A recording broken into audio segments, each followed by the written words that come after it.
we're here to talk about potential prequels for Game of Thrones. So we've heard it's been announced by George R. R. Martin. George R. R. Martin, the fact that we're going to get sequels. He said that he's working alongside a team to look at other spin-offs. And he's actually quoted and put aside, of course, House of the Dragons and the Knights of the Seven Kingdoms, which is already doing what they're doing.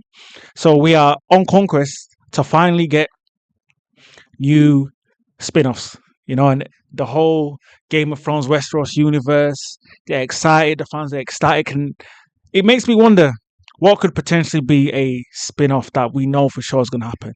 Now, we all know in the future we're going to get, Aegon's Conquest. That's when we're talking about prequels, but here we're here to speak of a specific sequel, which I believe is going to be called West of Westeros. Yes, West of Westeros, guys. I feel if you've seen Game of Thrones and if you've seen the end of it, Arya Stark, she mentions she's going to what's West of Westeros, and everyone's like, Jon Snow, like, huh? Jon Snow confused, thinking, what West of Westeros? Because that's where the map doesn't show anything, and there's probably a particular reason why the map shows absolutely nothing of what's west of Westeros itself. Now we're here to talk about the Western continent, so why this would be an amazing spin-off.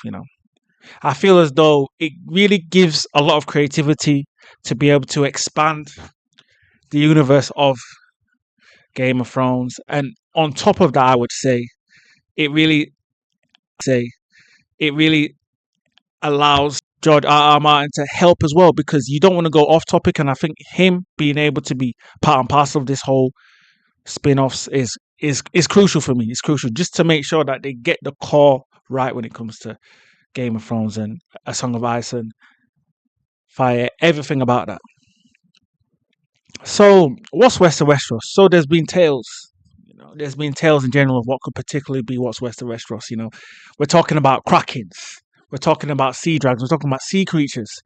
All these things that could potentially be, a question mark. Like, we hear a lot of characters that go there in general. They don't ever come back. A lot of them don't end up coming back. They end up going there, and maybe for one venture, maybe they find business there, or maybe they just can't come back anyway in general because lives have been taken. So this is something that, we're going to be able to see. A lot of people in general are hyped to see Arya Stark as, this particular pirate with her own team going aboard, maybe saving lives, using her skills, because, seeing what she did to the Night King, it'd be amazing to see what she can do over the what's West of Westeros. So that seems to be an exciting journey.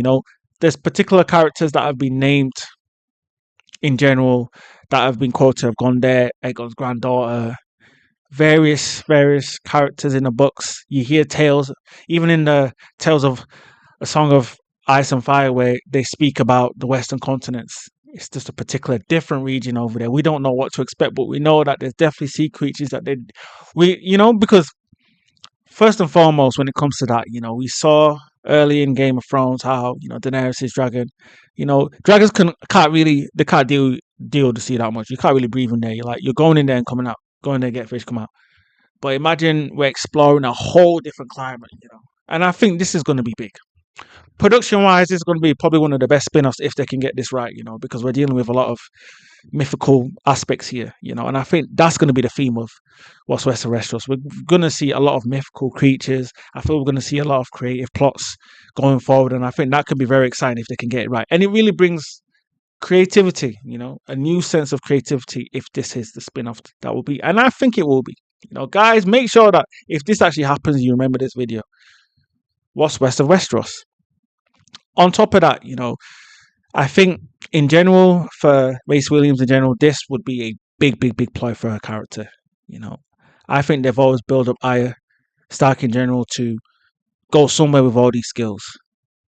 She's having to push somewhere with these skills, and it really will be interesting to see where this goes, where this is going to be executed to.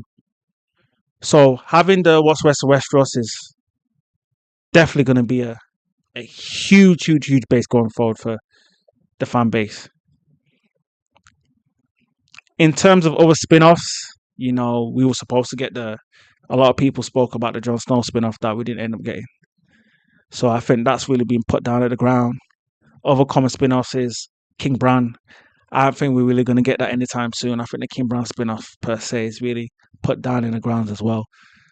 Others, of course, we know Aegon the Conqueror. We don't know when we're going to get that. I think they're putting out one of the main events. Where they're going to be doing that probably in the 2030 somewhere. That's going to be later on, I feel, in the future.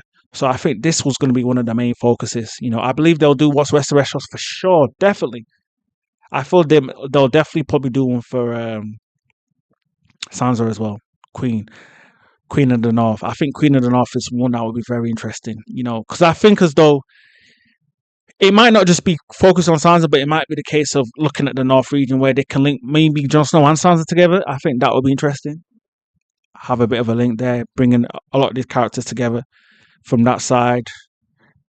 But I think this What's West of Westeros is going to be, for me, one of the main ploys right now. I think probably will be the first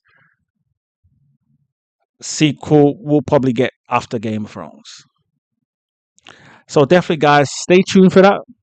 Of course, make sure you subscribe, like, comment, share, tell me what you guys think, and prepare for what could potentially happen, because this is going to be a whole project going forward. We're right now at 2025, 2027, we're going to end up being at the end tail of getting House of the Dragon Season 4. So, yeah, definitely this is going to be a big one.